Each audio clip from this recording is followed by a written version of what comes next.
Hello বন্ধুরা, আসসালামু আলাইকুম। Welcome to my video. তো চলে এলাম সকাল সকাল একটা ভিডিও নিয়ে। এখন বাজে সকাল 6টা। তো সকাল থেকে সন্ধ্যা পর্যন্ত কি করি আমরা মেয়েরা, সেটাই তোমাদের সাথে শেয়ার করছি। তো সকালের আবহাওয়াটা খুবই সুন্দর লাগছে। তো সকাল সকাল ছাদে আসার কারণ হচ্ছে চা করা, তাই জন্যই আসা ছাদে। তো যেহেতু রান্নাঘরটা আমার ছাদে, তাই চলে এলাম ছাদে। তো প্রথমে এসেই চাটা বসিয়ে দিচ্ছি। তো চাটা বসিয়ে দিয়ে ছাদে একটু ঘুরে ঘুরে ব্রাশটা করে নেব। তো আমরা যেহেতু লিকার চা খাই, তাই আমি লিকার চাটাই বসিয়ে দিচ্ছি। তো সকাল থেকে শুরু করছি যুদ্ধ, সন্ধ্যা পর্যন্ত রাতেরটা বাকি থাকলো। তো সকাল সকাল চলে এসেছি সারাদিনের যুদ্ধ তোমাদের সাথে শেয়ার করার জন্য। তো চাটা করে চলে এলাম নিচে। এই যে রাকিবের ব্রাশটা রেডি করে দিলাম, ও এসে ব্রাশ করবে। তো ব্রাশটা বারান্দাই করে। তো বারান্দার ছোটো ছোটো কাজগুলোও তোমাদেরকে একটু দেখিয়ে দিই। এই যে এগুলো হচ্ছে রাস্তার ধার থেকে তুলে নিয়ে আসা নয়নতারা গাছ, খুবই সুন্দর ধরে গেছে গাছগুলো। তো চলো, গাছ তো দেখা হলো, এবার রাকিবকে তুলে দিই, কারণ ওকে টিউশনি পড়াতে আসবে, দেরি হয়ে যাবে। ওকে 7টা থেকে টিউশনি পড়াতে আসে। তো ওকে একবার ডাকলেই দেখো ও সুন্দরভাবে উঠে পড়বে, কোনো জেদ বা কান্নাকাটি ও কিছুই করবে না। একবার ডাকা মাত্রই ও উঠে যাবে। তো ও উঠে চলে গেল সোজা ব্রাশটা করতে। এই যে দেখো আমাদের 3জনের চাটা রেডি করে নিয়েছি। তো চাটা খাওয়া দাওয়া করার পরে ওর পাপা চলে গেল দোকান, আর ও টিউশনি পড়তে শুরু করে দিল, আর আমি চলে গেলাম যুদ্ধ শুরু করতে। তো মটরটা ভিজিয়ে রেখেছিলাম, তো মটরটা বসিয়ে দিলাম। তো ঘুগনি হবে। আর এই যে মাংসটা ফ্রিজে ছিল, তো একদম বরফ জমে গেছে। তো আমি এখানে ভাত বসিয়ে দিচ্ছি। তোমরা হয়তো ভাবছো সকাল সকাল এত ভাত কেন বসাচ্ছে, কারণ রাকিব তো খেয়ে স্কুলে যাবে, তাই আমি একেবারেই ভাতটা বসিয়ে দিই, আর দ্বিতীয়বার বসাই না। কেন কতটুকু চাল নিয়ে কতবার ভাত বসাবো, তাই একেবারেই বসিয়ে দিচ্ছি। ভাতটা দুপুর পর্যন্ত হয়ে যাবে। তো ঘুগনির দেখো মটরটা সেদ্ধ করা হয়ে গিয়েছে, এবার ঘুগনিটাও আমি বসিয়ে দেবো। প্রতিটা মেয়ে সকাল থেকে উঠে কতটা যে কাজ করে, সেটা যদি সব ছেলেরা একটু বুঝতো, তাহলে মেয়েরা একটু অন্তত শান্তি পেত। যে সারাদিন পর যদি ছেলেরা এসে বলে যে না তোমরা অনেক কাজ করো, এটাও অন্তত শুনে আমরা শান্তি পাই। কিন্তু সবাই তো বলে না, কেউ কেউ এখন বলেই বসে থাকবে বাড়ি এসে যে তোমরা সারাদিন কি করো, কিছুই তো করো না, শুধু তো একটু রান্নাই করো।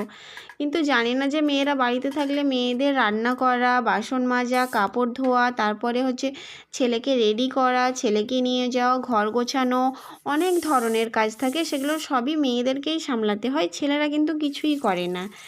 তো দেখো তোমাদের সাথে গল্প করতে করতে আমি একটা একটা করে রান্না কমপ্লিট করছি। তো ঘুগনিটা আমার হয়ে গিয়েছে। তো আজকে 10টার টিফিনে বানাচ্ছি ঘুগনি আর লুচি। তো যেহেতু রাকিবের এখন এক্সাম চলছে, তাই ওর টিফিনের কোনো ঝামেলা নেই।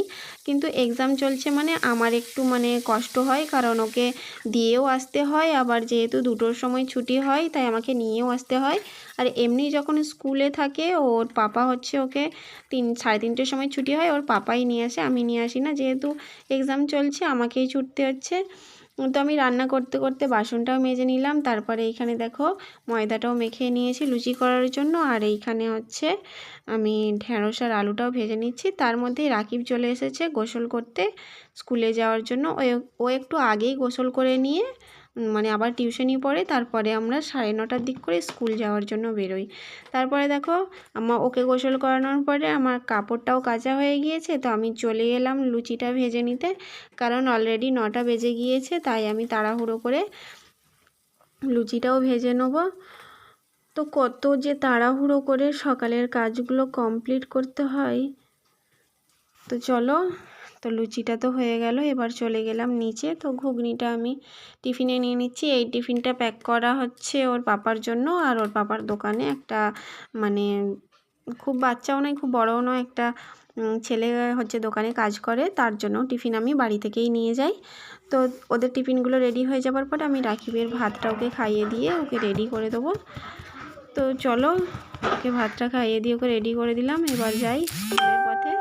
তো স্কুল যাওয়ার ভিডিওটা তো হবে না, কারণ আমি স্কুটি নিয়ে যাব, স্কুটিতে করে যেতে যেতে তো আমি আর ভিডিও করতে পারবো না।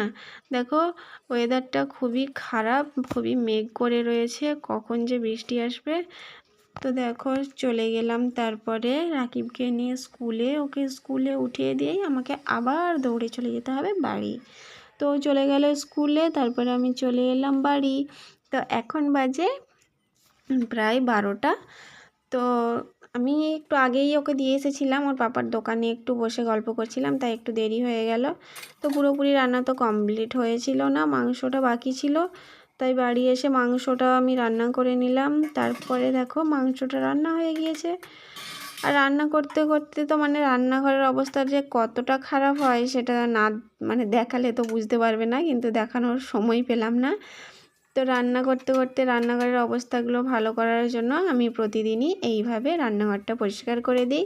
তো রান্নাঘর না পরিষ্কার থাকলে একদমই ভালো লাগে না, রান্না করতে করতে তো রান্নাঘর পুরো আগোছালো হয়ে যায়। তারপরে এইভাবে সুন্দর করে আমি রান্নাঘরটা পরিষ্কার করে দিচ্ছি। তো দেখতেই পাচ্ছ রান্নাঘরটা কত সুন্দর লাগছে। আমার ছোট্ট রান্নাঘর আমি এইভাবেই গুছিয়ে রাখি।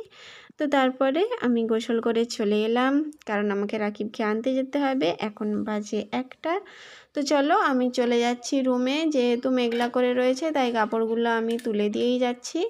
তো চলে এলাম রুমের মধ্যে। রুমের ভেতরের অবস্থাটা তোমরা দেখো, দাঁড়াও। এই যে দেখো চেয়ারের উপরে এক গাদা জামা কাপড়, এখানে জামা কাপড়।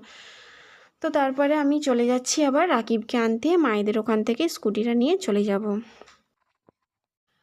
তো দেখা হচ্ছে অনেকক্ষণ পর। এখন বাজে 3:30। 3:30-র সময় হচ্ছে আমাদের দুপুরের খাওয়া দাওয়া। তো দুপুরের খাওয়া দাওয়া আমাদের প্রতিদিন প্রায় 3:30 4টে বেজে যায়, কারণ ওর পাপা 2:30টার সময় হচ্ছে দোকান থেকে বাড়ি আসে। তো গোসল করে নিয়ে খেতে করতে 3টে 3:30 এরকম বেজে যায়। তো আমাদের প্রতিদিনের খাওয়ার 3টে 3:30। তো রাকিব আসে স্কুল থেকে 4টের সময়, ও এসে 4টের সময়ই ভাত খায়। তো চলো তাহলে দুপুরের খাওয়া দাওয়া করে একটু ঘুমিয়ে নেবো আমরা, 1 ঘন্টার মতো ঘুমালেই হবে। তো ঘুম থেকে উঠে সন্ধ্যায় ছেলের হরলিক্স আর আমার লিকার চা নিয়ে চলে এলাম। তো সারাদিন কী কী করি সেই ভিডিও তোমাদের সাথে শেয়ার করলাম। ভিডিওটা কেমন লাগলো কমেন্টে অবশ্যই জানিও। তো সবাই ভালো থাকবেন, সুস্থ থাকবেন। আল্লাহ হাফেজ। ভিডিওটা এখানেই শেষ করছি, দেখা হচ্ছে পরের কোনো